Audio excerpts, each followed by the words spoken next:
Rahim. Alhamdulillahi Rabbil Alamin. As-salatu was-salamu ala ashrafil anbiya'i wal mursalin. Nabiyina Muhammedin wa ala alihi wa sahbihi wa sallama tasliman kathira. Amma ba'd. Me emrin e Allahut të gjithë mëshirshmit, mëshiruesit, e falenderojmë Allahun, Zotin e vetëm të vërtetë.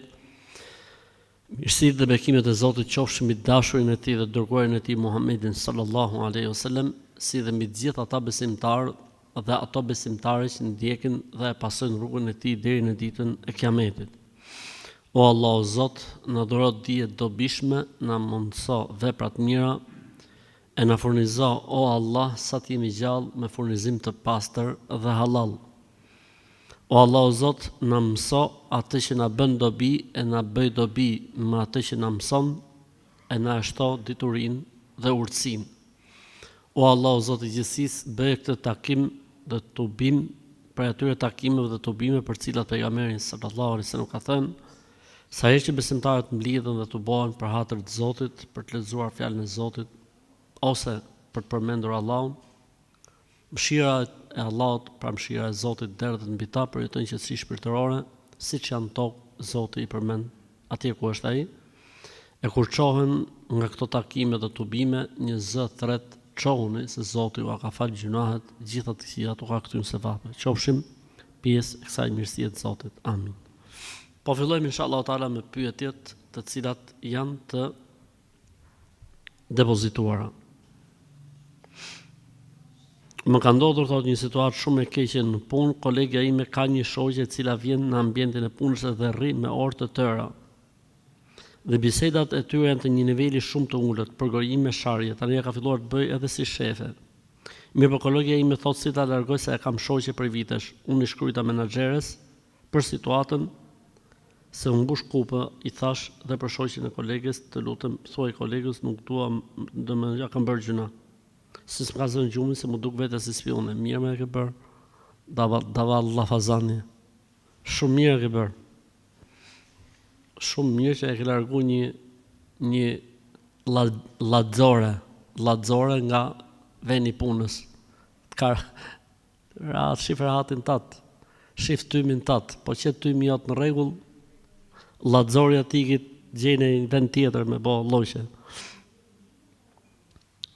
Kur kam lind vajzën e dytë, një grua e familjes që ka ardhur me ma bo për hajër për vajzën, ka nejt pak dhe kur është çu me shku te shtëpia e vet, më ka lënë 2 gjilpëra.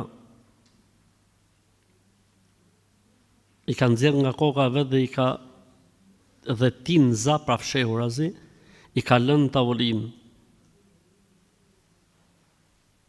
Hajër inshallah merri këto gjilpërat, futi në ujë të knom, digji. Edhe pyete këtë ladzorën, pyete edhe këtë, thuj, oj filane, pse i le ato gjilpërat? Po ajo mund tjetë e afërm për shembull në fis, mund të shkaktoj debate dhe probleme, le të shkaktojnë, nuk ka problem. Me këta njerëz që bëjnë të tilla veprime duhet të ketë debat dhe duhet të ketë zënga dhe duhet të ketë që mos të vimo në shtëpi. Sot la gjilpërat, nesër le perin, pas nesër le kukullën, mas pas nesër lën vezën, mas nesërit lën gjonat e tjera, flokët, qimet e lesht, edhe ata që do të vuni, jeni ju. Ata që do të vuni, jeni ju, pasohet e me gjithë do i vuni ju. Kështu që më mirë debat e zëng, ose të zej men e mos të boj më gjonat tila, se sa turp, se s'kam që të boj e ku të gjonat tjera tjera. E kam mamin 66 vjeç dhe po nuk po i majmë dhe thot, kur i them me u fal, nuk i majmë mend dovt, pra duat nuk i majmë mend. Dhe ka problem me urinimin, nuk ka problem. Le të falet me bismillah, la ilaha illallah, Allahu akbar, nuk ka problem. Është në rregull. Të falet me bismillah, la ilaha illallah, Allahu akbar, nuk ka problem. Edhe pse si man mend, edhe pse ka probleme me urinën, nuk ka problem inshallah. Nuk ka asnjë problemi. E rëndësishme është ta vej ballin sejdë për Allahun. Të gjitha gjonat e tjera tolerohen për moshat e vjetra. E rëndësishme është që ballin ta vej në sejdë. Kjo është e rëndësishme.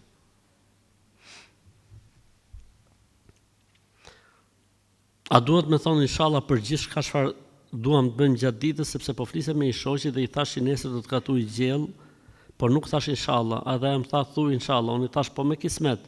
Ajo më tha thuj inshallah se duhet me thonë patjetër.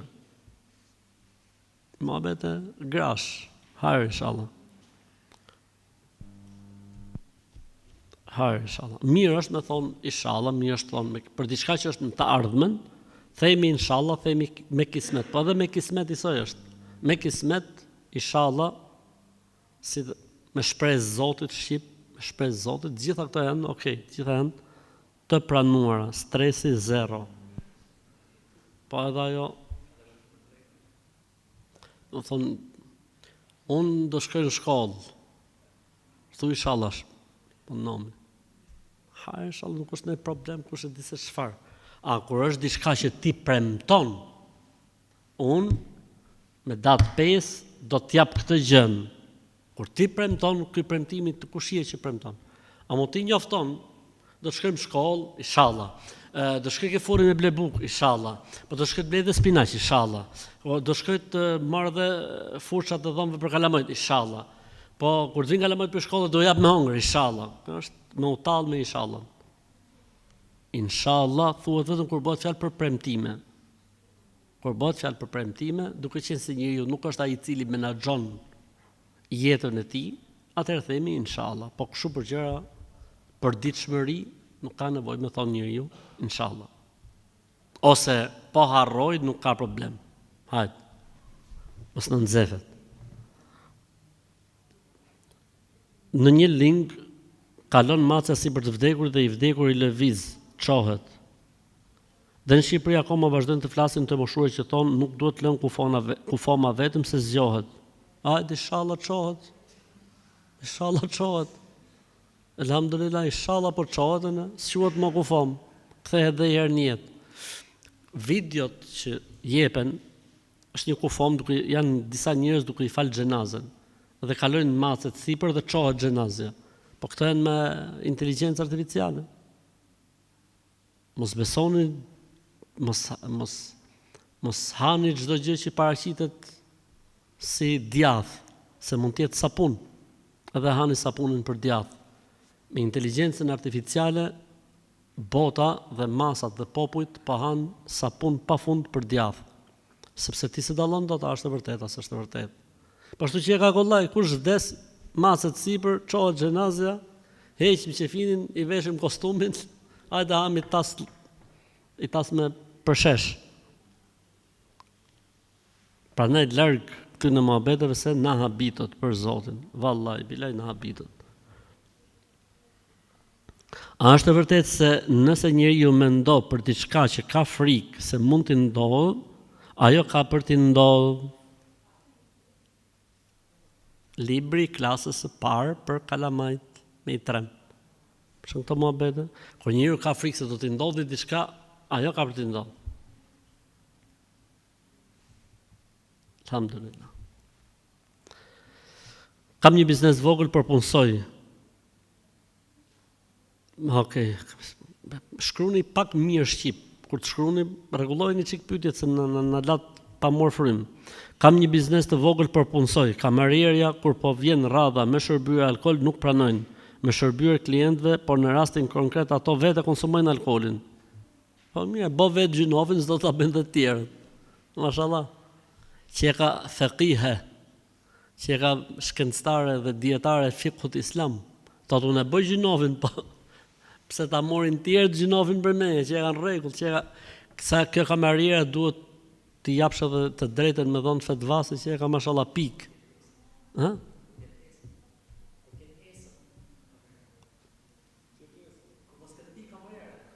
Po kur ti jetë esull, tamam. Unë vuj nga migrena, por më kanë thënë me shpuar njërin në vesh, a ka problem? Pra me vendos një vëth të thjesht. Është një kapse që vihet mu këtu, ke kjo pjesa këtu, mu ke kjo e mrenshmja. Është si një kapse që vihet për këta që kanë probleme me migrenën, dhe është efikase 90%.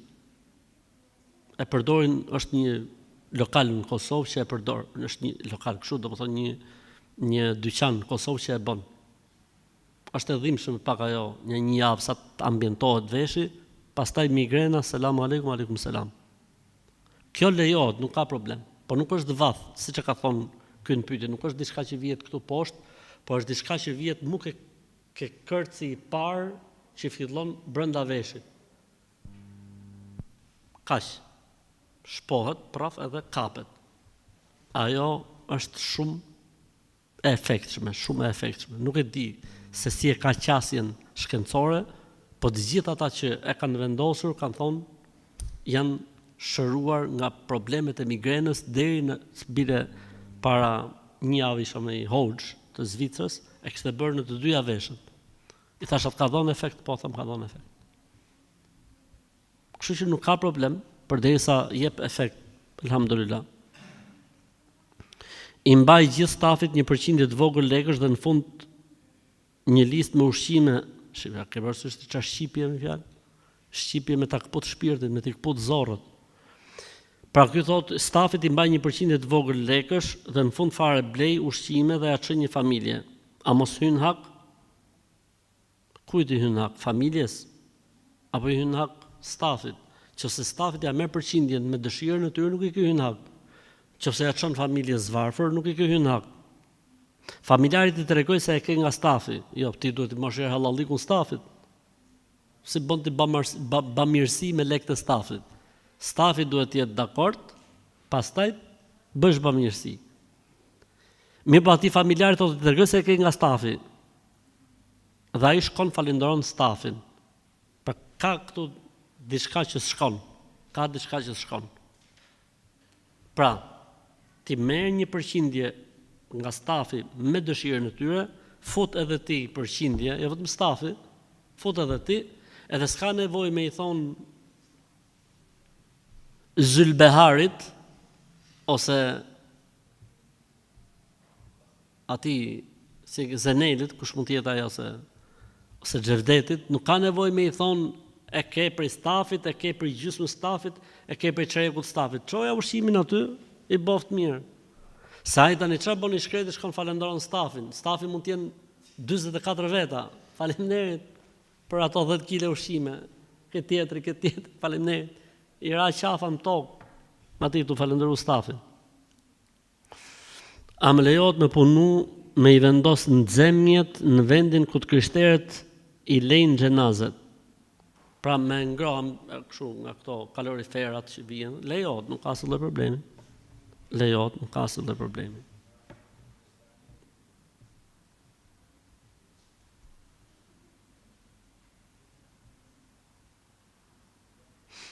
Erdhi një grua të punonte dhe më pyeti përgjegjësia, gabimim. Erdhi një grua të punonte në punën tonë dhe më pyeti përgjegjësia, si duket? I thash shumë e mirë. Dhe u afruam shumë me njëra tjetrin, mësova punën. Për një ditë filloi të shante kolegën që unë punoja me të prej shumë vitesh. E rëndësishme, unë nuk jam që dua sherrë dhe debate dhe nuk jam nga ato njerëz që marr llafe këtu dhe i çoj atje, por nuk munda më dhe i thash shoqes time, që kisha vite që punoja me të, i thash bëj kujdes se kjo kështu thot për ty. Dhe i thash që mos i tregoj njeriu. Mirë, po shoqja ime i tha përgjegjëses. Dhe përgjegjësia më erdhi pyeti mua dhe unë nuk munda më dhe i thash çfarë kishte thënë ajo në të vërtetë, sepse çdo ditë më fliste keq për shoqen time. Dhe unë nuk dorova dot dhe i thash përgjegjëses çdo gjë që ajo kishte thënë.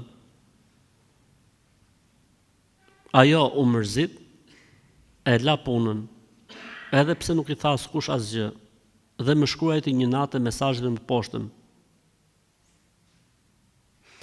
Të kam lënë Zotin, e nëse i ndodh gjë fëmijëve të tu, dije se e ke nga ajo që më ke bërë mua.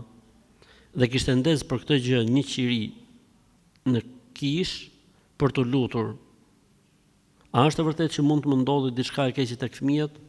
Stresi në ngrirje, stresi zero, ja ke bo shumë mirë, mallkimi i saj nuk të zen ty, po mallkimi i saj i kthehet tek vetja e vet dhe tek fëmijët e vet. Kështu që ti ma ço stresin zero fare, ja ke bo shumë mirë, të lumt, bravo të qoftë, edhe stresi ngrirje.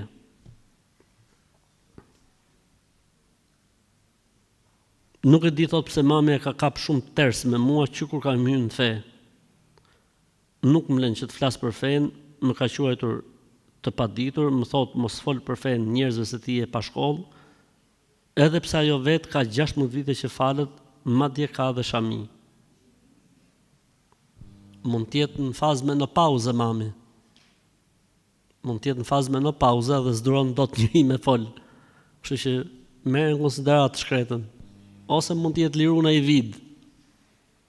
Mund tjetë liruna i vid edhe do të me gjetë daktor, shku me i dhoni ilaçe, me ashtërngu vidat të shkretës. Ti vazhdon të rezultate, vazhdo shkollën, vazhdo punën, nuk e di se si është puna jote, çfarë bën ti. Po që e martume, shko rikë burri jot, që duhet që thartot trut këtu, po që e martume, shif, në rastin më të parë të mirë të mundshëm, ec edhe kështu me radhë. Lehtësohet, çdo gjë lehtësohet, mbështeti u Zotit. A mund të më shpjegosh të lutem pse prindërit bëjnë dallime mes djalit dhe vajzës për ndarje pasurie, aq më tepër kur kjo është e bollshme si për mua dhe për vllajën tim, dhe aq më tepër që këto firmosin dhe pa lejen time. Unë edhe pse kam 2 fëmijë, kam filluar punën që ishin si 1 vjeç, edhe kam ndihmuar në familje me rrogën time dhe nuk ndaja asgjë për vete. Nuk arrit ta kuptoj si është e mundur kjo gjë, a mos e kam unë gabim? A mos po bëj gjuna me prindërit e mi që po kërkoj diçka?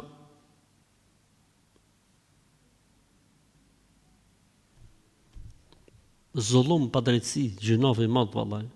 Kjo lloj sjellje e prindërve ndaj vajzës është gjuna i madh, vallai bilaj për Zotin. Është mëkat i madh.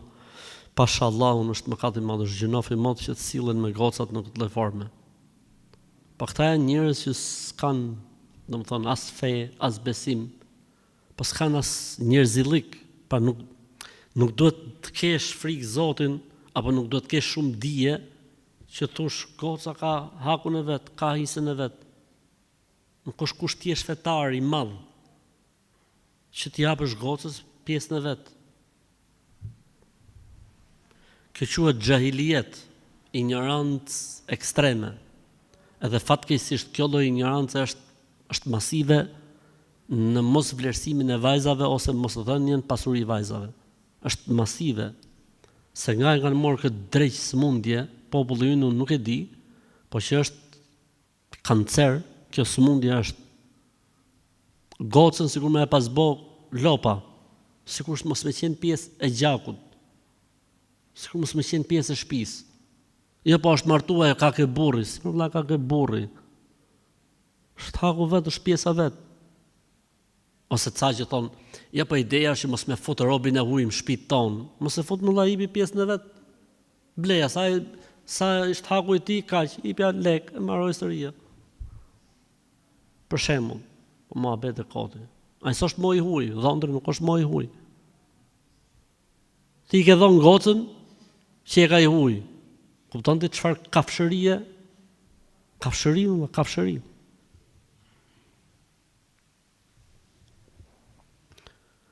Një shqetësim t'u shpalos. Hajde, bismillah. Po na humbin para. Theksi, sa ka bërë theksi?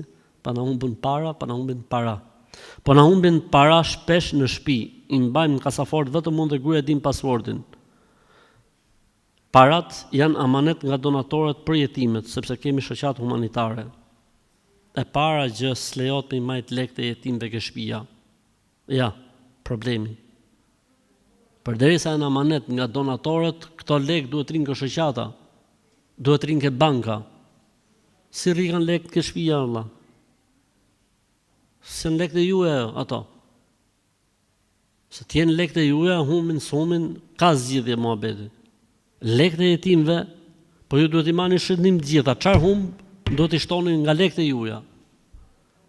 Sepse lekët e jetimëve nuk marrin në shtëpi, o njerëz, as nuk marrin në kasaforta. Rinë tek shoqata ose rinë tek banka, kaq. Në çfarë ka humb nga këto lekë, duhet i kompensoni nga lekët e juaja dhe sa më shpejt. Pa kalu ora nga ky moment që ngjoni përgjigjen. Për ndryshe jeni në haram. Kjo është. Apo ti ishte në shtëpi, Dhore na humbin lekët, pasportin e di vetëm unë dhe gruaja, vendosi kamera, vëlla, të shohim. Nëse humbin lekët dhe kamera s'ka pasi gjë, muhabet tjetër, po bim 7-8 rrugë gjithë, t'ju kënojnë ke shtëpia. A lejo të veshim një robë që janë të gjinisë të kundërt, por vetëm për të na mbajtur ngrohtë, jo të dalim me to apo të duken. S'ka asnjë lloj problemi fetarisht. Nuk ka asnjë lloj problemi. Sepse ndalesa është që të veshësh rroba të gjinisë kundërt që të dukesh. A mo dikush për shembull vesh tutat e gruas për shembull, poshtë pantallonave, për shembull. Ose gruaja vesh bijamet e burrit poshtë fustan, për shembull, për shkak të ftohtit. Ju mos e llogaritni si në Tiranë muhabetin. Ju llogaritni që ka vende që është ftohtë, ka vende që është acar, ka vende që ka probleme. Se dikush thotë s'ka nevojë vëlla çosh kë pyetje. S'ka nevojë këtu në Tiranë, po. Hoxhë nderuar, këtu në Maqedoninë e Veriut është bërë si traditë që fëmijët që kanë frikë të ecin, i çojmë në xhami dhe i presin frikën.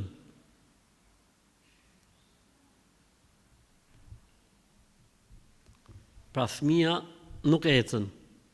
Këta tani të mençurit kuptojnë se fëmia ka frikë. Çfarë bëjnë? E çojnë në xhamia dhe e pret ai gjyshi, i cili me zor ecën për vete i shkreti është 89 vjeç e gjys, anë praf ja pret frikën. Kjo është besytni. Kjo është besytni, bidat. Besytni dhe nuk lejohet që ta bëjmë një gjë të tillë, se s'ekziston kjo gjëja.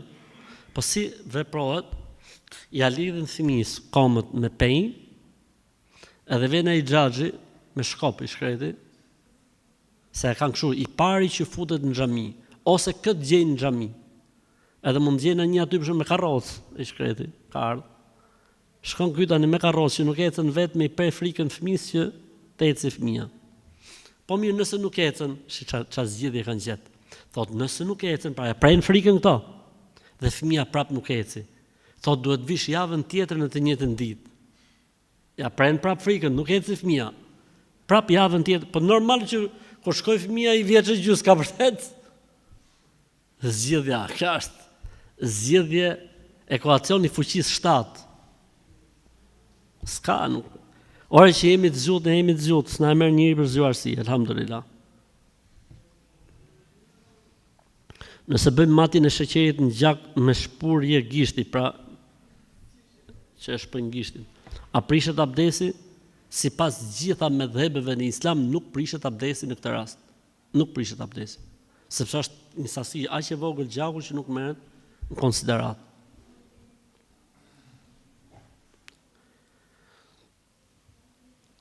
Disa njerëz të afërm po na thonin që kur një grua shtatzëni shkon mendja të hajë një lloj fruti, dhe ndoshta në atë sezon ai frut nuk bëhet, ose burri nuk mund t'ia gjej, atëherë ky fëmijë që do lindi me shenjë të atij fruti, si një lloj nishani të dallueshëm në një pjesë të trupit.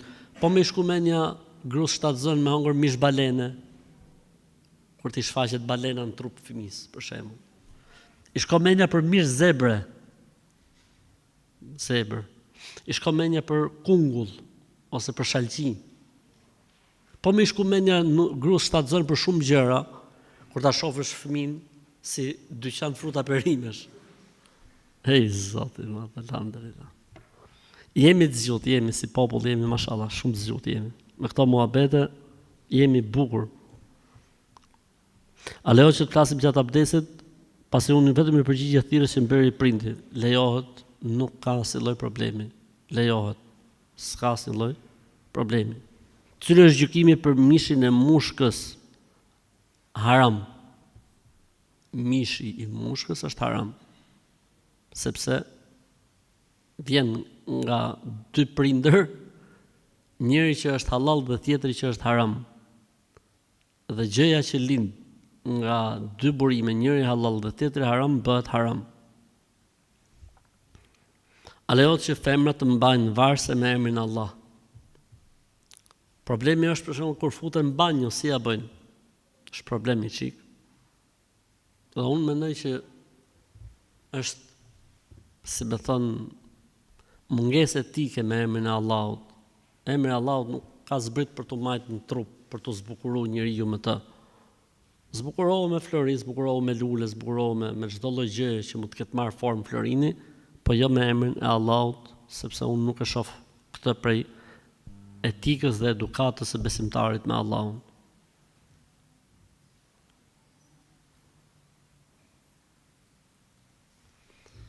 Hoxhi nderuar, kisha një pyetje, pse Zoti më zgjodhi të jem unë dhe jo një tjetër shpirt në trupin tim? Se Allahu do fort. Allahu të do fort. Përderisa të do fort, ka zgjedhur që ti jesh ky, ti, ai. Se kur shkojsh në xhenet, do të thush, "Oh, çfarë mirësie më ka dhënë Allahu." Kur shohësh Allahun, do të thush, "Oh, çfarë mirësie më ka dhënë Allahu." Kur shpëtosh nga zjarri i xhenemit, do të thush, "Oh, më i lumtur i botë jam unë." Kështu që Allahu të ka dashur fort që të ka sjell në këtë botë. Dhe Zoti nuk pyetet për pse. La yusalu amma yafaluhum yusalun. Zoti nuk pyetet pse. Ne do të pyetemi. Ne do të pyetemi. Nëse punojmë në një kompani, po themi dhe kompania her pas here bën projekte dhe blen produkte. A lejo që nëse punëtori ka një uri t'i ble ai këto produkte dhe t'i shes me fitim kompanisë? Nëse ata nuk kanë përcaktuar ndonjë gjë në kontratën e punës për këtë gjë. Një njeri që paguhet në një kompani, në një shoqëri, në një shoqat, në një çado, paguhet, s'lejohet që të bëjë kështu gjërash. Sepse është konflikti i interesit brenda, nuk lejohet. Përveç se nëse ata e kanë rregull që lejojnë për të nxitur për projekte, për punë, dhe thonë, "Gjo, kush na e bën këtë punën ose kush na sjell një projekt, ne i japim 5% projektit." Sepse ata duan që njerëzit zhvillojnë punë, zhvillojnë projekte etj. Ama që të punohet kështu në këtë formë nuk lejohet. Nuk lejohet, është haram.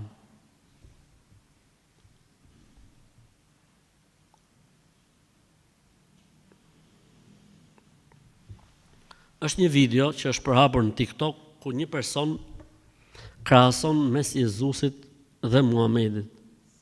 Pra duke thënë se Jezusi është shumë më lart, nga që kur i ndodhi rasti kur shkeljes ai e fali, ndërsa Muhamedi ka thënë se duhet zbatohet ligji. E para, këta njerëz që flasin nuk duhen marrë seriozisht. E para gjë. Sepse sa njerëz ka, domethënë, më u marr me të gjithë, i bie që të harxhosh jetën dhe shumë energji. E para gjë. E dyta gjë, neve në muslimanët nuk na lejohet bëjmë krahasim. La nufarriqu baina ahadin min rusuli. Ne nuk bëjmë dallim mes pejgamberëve. Për ne është Jezusi pejgamber dhe i dashmi i Zotit, Muhamedi është pejgamber dhe i dashmi i Zotit. E treta gjë, nëse njëri për profetëve ka zbatuar ligjin e Zotit me urdhër të Zotit, mbaroi historia. Dhe nëse për një profet është fuqizuar ai ligj, mbaroi historia. Pra nuk është profeti ai i cili sjell ligjet që ti të bësh krahasimin. Nuk është profeti ai i cili sjell ligjet. Në ligjin e Mojsiut, Musait alayhis salam është një ligj si ligji i Muhamedit alayhis salam. E treta, e katërta, nëse ne flasim për një Zot i cili ka sjell ligjin e Mojsiut dhe të Muhamedit, njësoj. Tani ti ke probleme me Zotin, është Zotni, nuk ke probleme me Mojsiun dhe me Muhamedit. Ti ke probleme me Zotin i cili ka sjell Mojsiut dhe Muhamedit një ligj njësoj. Dhe Jezusit i dha ligj tjetër. E gjashta është se ti me këtë pohon se Jezusi nuk është Zot. Ti me këtë fjalë pohon se Jezusi nuk është Zot. Si pohon se Jezusi nuk është Zot? Sepse po thua që Jezusi është Zot, kush ja solli ligjin Mojsiut? Zoti. Atëherë ti tani po na nxjerr Jezusin më të mirë se sa Mojsiu. Pastaj pse nuk theti Kush është më i mirë, Mojsiu apo Muhamedi, apo Jezusi? Se këtë ligj nuk e ka vetëm Muhamedi. Ti këtë ligj e ke në dhjetën e vjetër. Çfarë do thuash ti?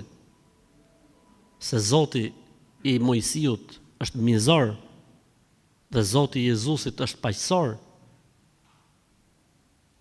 Për këta janë njerëz të ullët, njerëz të degeneruar, që ne nuk duhet të ndikohemi nga muhabetet e tyre, ne nuk duhet të ndikohemi nga muhabetet e tyre. Qysh kur e nis? Kush është më i mirë? Mbaroj historia. Mbaroj historia kur gjoja i dëshiron të bëj krahasim, sepse thotë Jezusit kur erdhi gruaja me imoralitet, tha, kush për ju s'ka bërë mëkat ti gjuja, sa ikën gjithë, se gjithë ishin mëkatar. Kurse Mojsiu dhe Muhamedi zbatonin ligjin. Po Mojsiu dhe Muhamedi që zbatonin ligjin, kishin ligj prodhuar prej tyre, produkti tyre, apo i ardhur nga Zoti. E gjithë kjo duke zbritur me personin fjalë, duke zbritur dhe duke thënë, hajtë po e marrim këtë se ka ndodhur, sikur ka ndodhur. Sepse ne besojmë se ajo që ju e besoni nuk është fjalë e Zotit. Kështu që ti bëj krahasim tjetër dhe thuaj, ore, kjo që ne lexojmë, a është fjalë e Zotit? Dhe është Kurani fjalë e Zotit dhe flasim.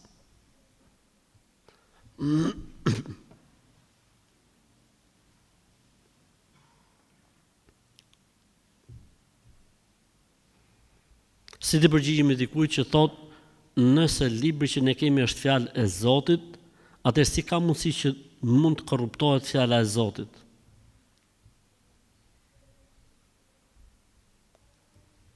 Nëse ju thoni që një libër që ne kemi është fjalë e Zotit, pra ka shpallë Zoti, si u korrupto ka fjala e Zotit?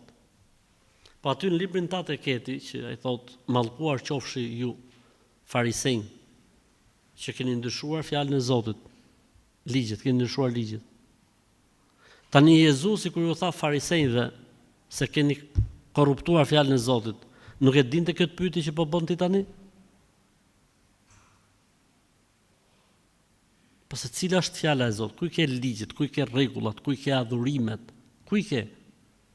Shkoi, erdhi, iku, hyni, doli, etj. Jeta, jetë shkrim, biografia e bërë nga njerëz. Ose më jep diku aty ku thuat që kjo është fjala ime dhe unë do ta mbroj deri në ditë kiametit.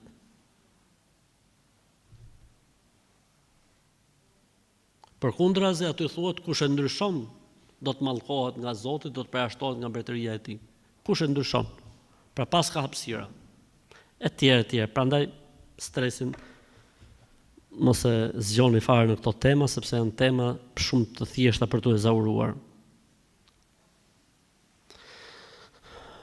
Këta që kanë tatuazh dhe thonë që unë jam musliman, a lejohet të bësh tatuazh në Islam? Pse i ngatroni gjonat? Ka njerëz që kanë bërë tatuazh para se me kuptu fen, para se me udhëzuar ashtu siç duhet. Tanë çfarë t'ju themi këtyre njerëzve? Jo, ju përderisa keni tatuazh, s'pranohen në Islam. E para, e dyta, por çu duhet më vëlla me njerëzit? Çu duhet me njerëzit? Jo, po si është puna këtyre që kanë tatuazh dhe falen. Po çfarë ke më vëlla? Çfarë halli ke? Kush e ka tatuazhin, pyet për veten e vet. O hoxhi nderuar, si ta bëj unë? Se kam filluar më u fal, kam kuptuar Islamin, po kam edhe tatuazhe. Kjo është pyetje normale, jo, se janë disa. Po çfarë ke më vëlla me disa ti? Akoma me këtë lloj mendje. Mund ndodhi edhe diçka tjetër. Dikush është musliman, një moment le të themi dobësie, shkon dhe bën tatuazh. Ka dalë nga Islami? Jo, s'ka dalë nga Islami. Po ai ka bërë tatuazh, po mirë, ka bërë gjuna. Sot e fal, Zoti u soft. S'ka dalë nga feja o robi Zotit. Nuk ka dalë njeriu nga feja, pse e boni? Është haram? Po. E mallkojnë, ka mallkim për këtë mëkat? Po. A del njeriu nga feja me këtë mëkat? Jo. Si ngatrojmë gjonat.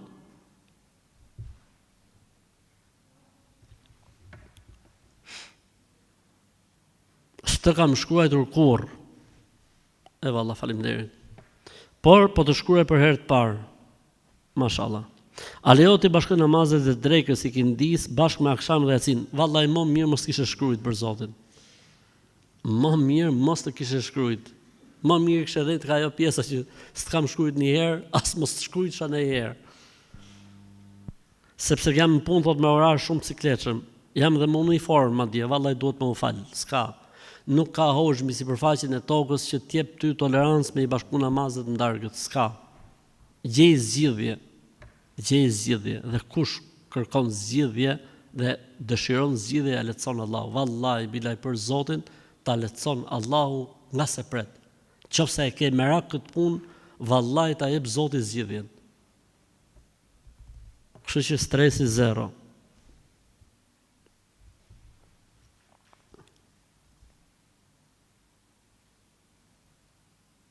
Thot kam një pyetje, çfarë mendon dhe thot Zoti për njerëzit që diskriminojnë dhe bazohen tek ngjyra e lëkurës? Janë gjunaqar të mëdhenj ata që diskriminojnë në bazë të ngjyrës që mund të ketë dikush, apo në bazë të pozicionit, le të themi, të punës, apo për shkak të pasurisë, apo për shkak s'lejohet vëlla me diskriminu tjetrin, nuk lejohet me shfaq shenja racizmi apo me shfaq shenja bulizimi mbi njerëzit cilët i ka falë Zoti në një racë të caktuar, në një ngjyrë të caktuar. Është punë e Zotit. Ata njerëz që bëjnë këtë lloj sjellje, faktikisht ata kanë probleme me krijuesin, me Zotin. Sa askush nuk e ka zgjedhur ngjyrën e vet, askush nuk e ka zgjedhur vendin e vet. Të gjithë jemi të krijuar nga Allahu. Për këtë arsye tha Zoti në Kur'an: Ja ayyuhan nas inna khalaqnakum min dhakarin wa untha wa ja'alnakum shu'uban wa qaba'ila lita'arafu inna akramakum indallahi atqakum. O njerëz, ju kemi krijuar nga një mashkull dhe një femër, dhe ju kemi bërë fise dhe popull, ju kemi bërë popull dhe fise që të dini si të prezantoheni mes jush. Më i miri te Zoti është ai që është më i përkushtuar, më i devotshëm. Pejgamberi alayhis salam tha, nuk ka vlerë arabi ndaj jo arabit, po as i jo arabi ndaj arabit, as i bardhi ndaj të ziut, as i ziu ndaj të bardhit, përveç se me devotshmëri. Bilali radhiyallahu anhu, muezini i pejgamberit alayhis salam, ishte nga Etiopia, nga Afrika. Megjithatë ishte muezini i profetit alayhis salam. Një nga 6 persona që është futur në Qabe me pejgamberin alayhis salam kur është lirë Mekka. Selman el Farisiu, Selman Persiani, ishte një nga njerëzit më të afërt. Selmanun minna ahlu bejt. Selmani është prej nesh, familja e profetit. Edhe pse ishte nga Persia, i ardhur nga Persia. Kështu që këto janë xhahilijete, e Zoti këto gjona nuk i don, e Zoti i urren këto gjona. Sepse personi po tallet me Zotin. Ai njeri që i injoron njerëzit në bazë të ngjyrës së tyre, ai po tallet me Zotin. Është i pakënaqur me Zotin. Allahu na ruaj. Po edhe për gjëra të tjera që s'janë dorë të njeriu. Në shumë gjëra mund të jetë shneti, mund të jetë paraqitja, mund të jenë shumë gjona, jo vetëm ngjyra e lëkurës. Gjona që nuk i ka njeriu në dorë. Po edhe po pat njeriu diçka në dorë, nuk lejohet vëlla me ofendu tjetrin, nuk lejohet me rënë tjetrin. Haku i tjetrit është i rëndë shumë. Dinjiteti njerëzor është i shenjtë. S'lejohet me prek tjetrin dinjitetin e tij, vëlla. Me ato që ka, puna vet, hesapi vet, çdo njeri të dalë para Zotit i ditë. Dua të bëj kursin për microblading. Pra është një penë e vogël me gjilpër që e vendosin pigment në shtresën e sipërme të lëkurës për vetulla. Por jam diçka e dyshimt, a është haram e mos ta filloj fare? Po haram është. Haram nuk lejohet, një gjë e tillë. Nëse ime ka shumë inat kur unë kaloj kohë me nënën time, do që unë mos bëj asgjë për të dhe më thotë që nuk dua të rri në shtëpi me prindërit e tu, si mund që të qetësohet situata dhe të ruajmë harmoni familjare. Çfarë të bëjmë që nëna dhe gruaja, më duket se kemi bërë këtë? Kemi bërë, më duket. Çfarë të bëjmë që edhe nëna dhe gruaja mos mërziten? Unë i flas gruas, por s'kam ç'bëj se është gruaja ime, do kaloj jetën me të. Të lutem bëj një video që të gjithë femrat të kuptojnë këto lloj gabimesh. Ti herë rregulla veten tate me gruan tate, mos mendo për tjerat herë. E para. E dyta, më duket se e kemi thonë përgjigjen për këtë lloj situate, merret një tas i madh, mundësisht 2-3 litrësh, mbushet 2 litra me dhall dhe i hidhet akull ose ujë i ftohtë, edhe sa herë që nusja mërzitet, i jepet nga ky dhalli i ftohtë, po duhet të ketë dhe pak krip brenda. Mundësisht kripa të jetë e zezë ose krip Himalaje, që t'i bëhet ilaç tamam.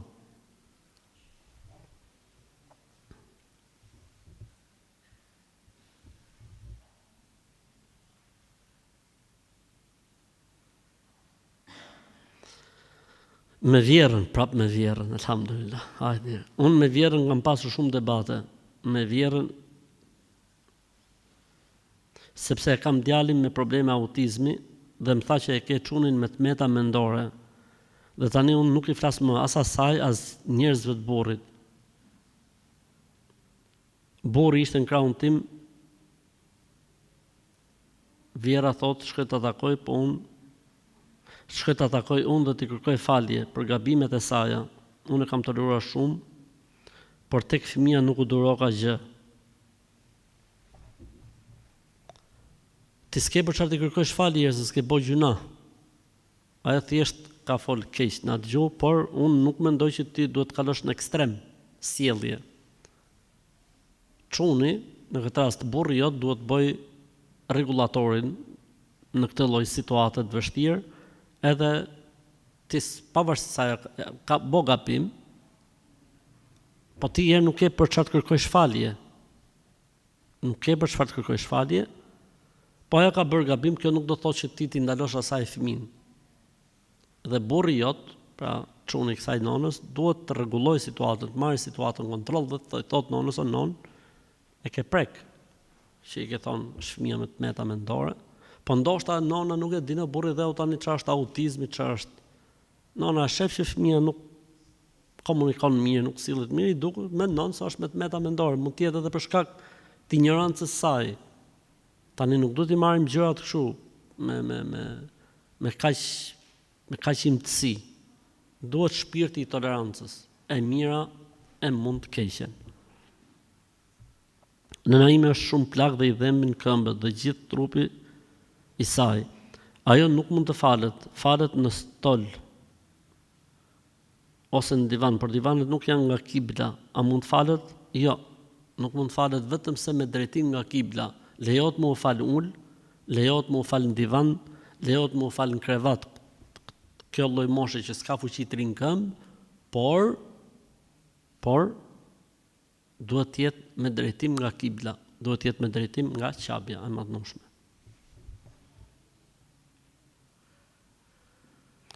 Mundësisht tregom, a muj me dal me fëmijën e vogël me shku te nana se po më thojnë pa i mush, ditë nuk bën. Vetëm në dhomë, pra vetëm në dhomë duhet ri. S'bon as me elon vetëm 2 javë. Dhe jam bloku një këshill. Mos i ngjok këto muhabete fare, merru vesh me burrin edhe më shoj komve. Dil, ose vrit menjen.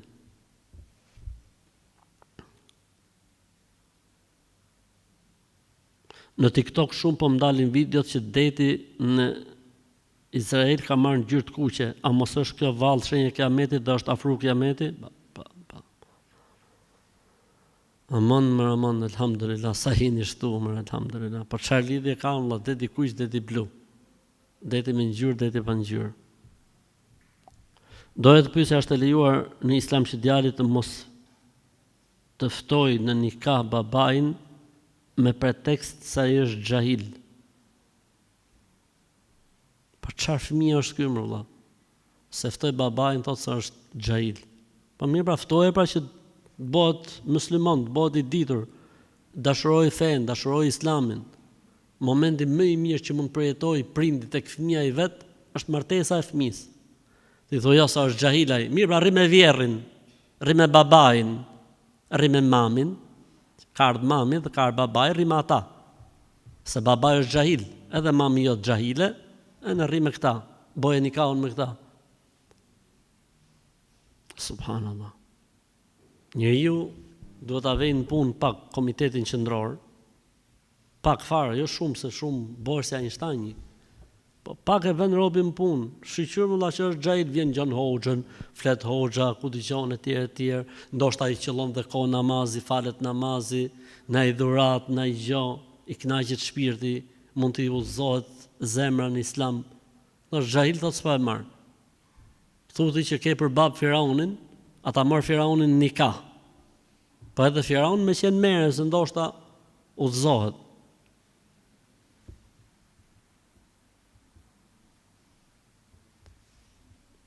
Si na mëson Islami të sillim me ehli kitabet e drejt, pra që nuk na bën për atë që janë fenë e tyre të hershme pa devijim. Pse kanë musliman? Në fenë e tyre të hershme pa devijim, do thotë besojnë Zotin një, besojnë Isa'in alayhis salam dhe po presin Muhamedit. I tregojnë ne që ka ardhur Muhamedi, bëhen musliman. A lejo ushimet për këtyre dhe a lejon gjërat dhe darkimet me ta? Po më lejo, nuk ka asnjë problem. Më lejohet edhe me të tjerët, jo më këto që kanë besimin e hershëm fare, me atë të pastrin. S'ka gjë, inshallah, lejohet. Kohët e fundit janë përhapur shumë dhe kanë dalë shumë njerëz, disa prej tyre dhe hafeza të cilët japin fetva dhe i përgjigjen pyetjeve rreth islamit në rrjetet sociale. A lejohet që të marrësh fe nga këto? Po që budalla po? Po që i çmen po? Feja merret vetëm nga njerëzit e dijes. Pse është hafiz, nuk do të thotë se është dietar. Pse ka mësuar ca gjëra për Islamin, nuk do të thotë se është i aftë me dhënë fetva. Nëse ka marrë shkollë për atë punë, nëse është licencuar, po, s'ka asnjë problemi. Ama kështu, vetëm se është hafiz.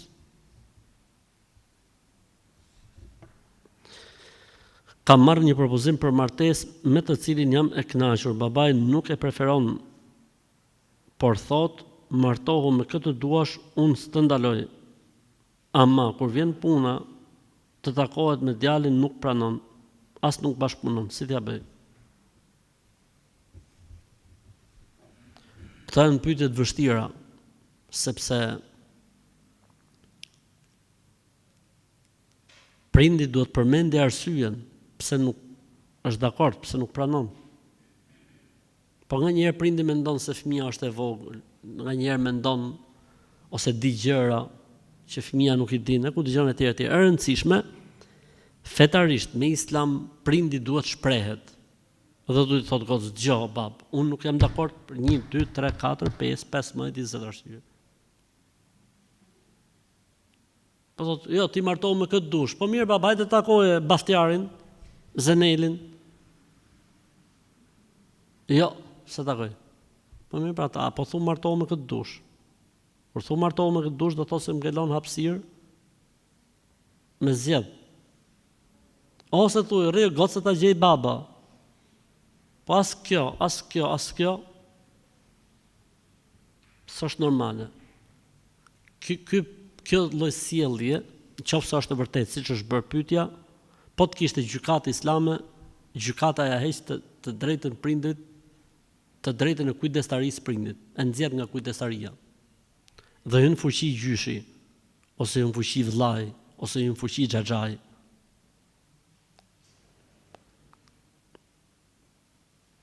Goca ime është njoft me një djalë, thot ka 1 vit, po pristim të bënin fejesën. Ne e kemi takuar çunin disa herë, po mbas 1 viti del kundër nëna e djalit. Dhe babai që i mban anën gruas së tij, na u bë problem se nuk e duan nusen, nga që goca jon ka shami. Ndërkohë që dije qysh në fillim kur janë takuar goca ka qenë me shamin. I kanë vënë kusht çunit të zgjedhë o prindrit o gocën që don, ose të dalin me qera, s'ka punë më me ta. Mi po çuni don nusën si vetja e tij. Pra është i kënaqur që falet dhe është me shami. Dalin vetën, alhamdulillah, lirojnë edhe ato rroça poshat e tjerë që presin radhën. Dalin vetën, selam aleikum, aleikum selam. S'janë njerëz, më nuk janë njerëz për Zotin. Këta lloj prindërish nuk janë njerëz. Burri dhe unë i falim gjitha vaktet namazit, kemi 3 fëmijë, unë punoj për burri nuk ka dëshirë që unë të punoj. Thot, unë nuk punoj për 500 euro, dëshiron të arrim diçka më shumë, por nuk ndërmerr asnjë hap. Dhe si përfundim punoj vetëm unë. Dhe i ndihmojnë atij familjarët. Unë e ndi veten keq, si të veproj? Sprov. Si çfarë burri i mençëm është ky? Thot, unë punoj. Burri thot, unë s'punoj për 500 euro. Po si jeton ti o xhaxhi paraziti? Xhaxhi paraziti, si jeton ti? Familjarët sjellin lek. Hajr, inshallah çfarë them. Çfarë them unë? Po mirë, ndoshta ato sjellin shumë lek, po mirë kur ato i ditët mërziten për shembull ose s'kan. Si i bëhet hallit për shembull? Këto quhen raste shumë të vështira për të dhënë menim. Sepse mungon çfarë? Arsyeja tek shtylla e shtëpisë. Ky nuk është burr shtyll shtëpie, ky është hugardh i shtëpie. S'mund të jetë ky shtyll shtëpie. Shtylla e shtëpisë është ai që merr situatën në kontroll, e siguron gjithçka, mbështet gjithçka, e mbështet gruan e vet që edhe ajo punon, kanë koordinim me njëri tjetrin, e bëjnë punë me njëri tjetrin. Unë për 500 euro s'punoj. Pila edhe ti nuk duhet punojsh për 500 euro. Po ç'a të bëjmë me burri? Na japin. Këta që kemi jashtë shtetit na sjell motor, na sjell, po kshu jetohet. Ky quhet xhaxhi paraziti. Kështu thuj burrit, ka thon hoxha. Ka thënë hoxha që pyetje përgjigjet xhaxhi paraziti. Burri kur flet gjumë u lret natën dhe flet një gjuhë që unë se kuptoj. Kam menduar se mos flet turqisht nga që në shtëpi flasin turqisht. Dhe kam incizu se çfarë flet dhe e kemi treguar nesër, më ka thënë kjo gjuhë s'është turqisht. Dhe kam pyetur dhe njerëz të tjerë që dinë turqisht, më kanë thënë që nuk është turqisht. Hajr inshallah. Me ty a merresh vesh kur është zgjut. Po muret vesh kur është zgjut, është në rregull puna. Këto gjuhët e tjera janë plus. Ndoshta flet me botën, me bota të tjera në ëndër. Kështu që mos u stresosh, në rregull. Mësoj burrit që thot la ilaha illallah wahdahu la sharika la, lahul mulku wa lahul hamdu wa ala kulli shay'in qadir 100 herë para gjumit. Inshallah ka për të harruar gjitha këto gjuhë të huaja. Inshallah ka për të harruar gjitha. Sot isha duke prerë shalqi. Hajde bismillah, në një ndimër këtu në Tiranë. S'ka shalqi. Ka shalqi në treg mo? Ka, apo një. Sot isha duke prerë shalqi, thot, dhe ndava rumbullak. Më thanë që nuk duhet prerë ashtu. Duhet si e ka shkruajt Zoti. Si e ka shkruajt Zoti që pritet shalqini o kunguj. O kunguj njerëz. Si e ka shkruar Zoti se duhet prerë shalqini, ama. Ta s'ka kush e arreston, s'ke fajti që ke bo pyetjen, po këta që kanë folë kështu, ti isha unë ministër, të kisha gjonë dorë, pasha Allah, unë një javë kisha fut në burg. Pasha Zotin. Këta që thonë nuk pite shalqini rumbullak, po duhet prerë si që ka shkruajt Zoti. Po ku e ka shkruajt Zoti, më të falët Allah, të falët Zoti më.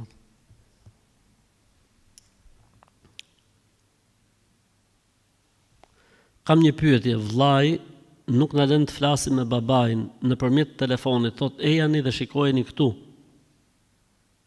Dhe runi babën jo nëpërmjet telefonit. Mirë, po ne jemi në gurbet dhe na merr shumë malli për krejt familjen, sidomos për babën. Edhe ai vetë është i brengos.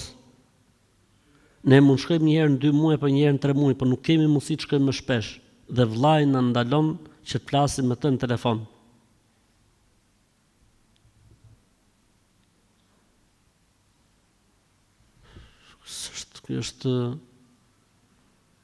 Ky nuk është njeri. Ky vllai vetëm njeri nuk është. Mund të jetë gjallëes, mund të jetë bim, mund të jetë frut, mund të jetë perim. Po vetëm njeri nuk është ky vllai. Ky që i na lën motrat me fol me babën, se s'du të them atë muhabetin tjetër, pastaj që futet një klas poshtë njeriu. S'ka drejt në la, s'ka drejt askush ta na. Jo, po e deshet babën, hajdeni këtu. Foli. Ky i zgjuti shumë. Vallai turp t'i vi këtij njeriu i cili i trajton motrat në këtë lloj forme. Vallai bilaj, i Zoti di se sa gjunahe merr ky njeri që flet me motrat e tij në këtë formë dhe e trajton babën si pronë. Ky s'ka për ta bërë pikë në hajrit nëse nuk pendohet, pasha Zotin. Vallai bilaj, ky me këtë lloj sjellje s'ka për të bërë pikë hajri, vallai bilaj. Ky që e trajton babën si plaçk, si pronë, i na lën motrat me fol me prindin, ka për t'ia dhënë Zotin në këtë botë para ahiretit, nëse nuk pendohet masi ta dëgjoj këtë videon time. Pendohu, xahil, ignorant, pendohu. Dhe lej motrat flasin me babën e ty në sa herë të duan, kur të doj qefi. A dini këtu jo.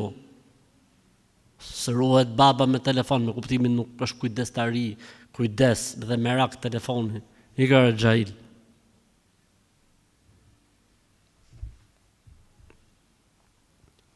Po më thonë që fëmijët nuk bën me shtin në mes, kur bjen me fjet me burrin, nuk bën. Po desha me ditë, a ka lidhje me fe kjo punë? Me fe s'ka lidhje kjo punë, po. Mos t'i pengoj për punë të natës. Po kështu me fe s'ka problem.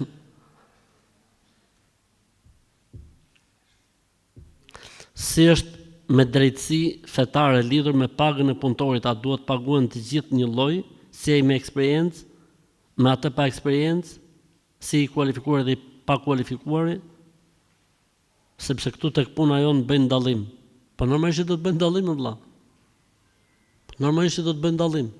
Kush ka kualifikim, kush ka eksperiencë, ka standard tjetër, ka si më thon produktivitet tjetër, ka fakisitet. Ha? Nga të efikasitet. E normal me fjalë, nga trove dhe të ilir, Allahu të zoftë. Kështu që nuk ka asë lloj problemi, normalisht. Pra, dikush e ka një kuzhinier nga 10 vjet në punë, dhe vjen një kuzhinier në fillim, thot ky maj drejtësi, thot, pa su ka kala më juve e birë, që të maj drejt, që të adaj drejt punës, si një fëmijë ati, që të ndaj me drejtësi. E s'futu aty në punë, avash, deri sa të ngrihesh. Ej, Zoti, ma s'ka me këta, t'jabin fetva gjithë, e më bët gjithë menshë. Si bët me namazin me xhamat në xhami pasi ka mbaruar xhamati i parë. Ata që vinë më mrapa, duhet ta thrasin ezanin prap dhe a lejohet që të bëjnë xhamat dytë. Lejohet që të bëjnë xhamat dytë, ndërsa për ezan nuk ka nevojë më. Mendimi më i saktë, se është edhe një mendim që thotë më mirë veç. Jo, më i saktë është me u fal xhamati i dytë me xhamat. A është gjuna t'i lash bebet e sapo lindura në akşam ose në darkë, pasi me djalin e parë më thonin mos e bëj sepse është gjuna. Tani doja të dija, është më vërtet gjuna? Jo, s'është gjuna, s'ka lidhje fare, kur të doj shpirti dhe zemra jote.